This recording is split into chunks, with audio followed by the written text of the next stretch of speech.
ନୟାଗଡ଼ କାରାଗାର ସହ ଖଣ୍ଡପଡ଼ା ଉପକାରାଗାରର ମିଶ୍ରଣ ନେଇ ରାଜ୍ୟ ସରକାର ନିର୍ଦ୍ଦେଶନାମା ଜାରି କରିବା ପରେ ସରକାରଙ୍କର ଏଭଳି ନିଷ୍ପତ୍ତିକୁ ବିରୋଧ କରି ଖଣ୍ଡପଡ଼ା ଅଞ୍ଚଳରେ କାର୍ଯ୍ୟରତ ସାମ୍ବାଦିକ ଶିବନାରାୟଣ ଦାସ ଓ ଜ୍ୟୋତିରଞ୍ଜନ ମହାରଣା ପ୍ରମୁଖ ଉପକାରାଗାର ସମ୍ମୁଖରେ ଶୁକ୍ରବାରଠାରୁ ଧାରଣାରେ ବସିଥିଲେ।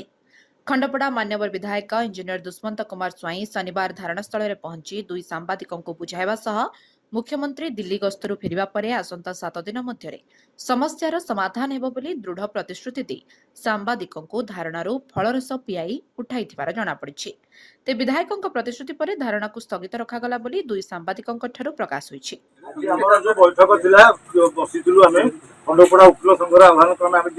सर्वदलीय बसी विभिन्न अनुष्ठान सांबादिक संघ रही उभय सांबादिक संघ रही आम उमाजी मटर आसोसिएसन रही वरिष्ठ नागरिक संघ रही सहित मोहरी संघ रही समस्त आज रही आज ये निष्पत्ति विधायक महोदय को धन्यवाद आम देचु जेहेतु से प्रचेषा बर्तमान स्थगित रखा सामयिक भाव स्थगित रखाई संपूर्ण रूप स्थगित रखी जो